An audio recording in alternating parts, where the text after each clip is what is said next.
2 decades ago, Ghana's population stood at just under 19 million. Today, it is close to 32 million. That growth has come with more vehicles, more industries, and increased burning, all adding to rising air pollution, especially in major cities. The Environmental Protection Authority says the trend is worrying. Selina Amoa is head of the Air Quality Unit at the EPA. The pollution level across the monitoring locations is showing an increasing trend. So it means for some of the monitoring stations. So it means that for those areas, it's a source of concern because the levels are going up. But when you look at some other monitoring stations, like I said, the levels are within the standard. She points to industrial activity as one of the leading sources of pollution. The sources of air pollution in the country has been identified as first from industrial activities.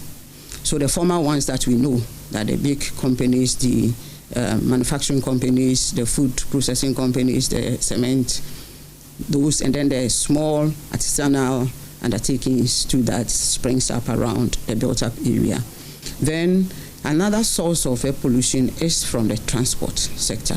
So the transport sector, we have both the exhaust and then the non-exhaust emissions from the transport sector. The authority says it is reviewing outdated policies and rolling out new regulations aimed at cutting emissions and improving air quality nationwide. We didn't have the regulations to help in the enforcement of the standard.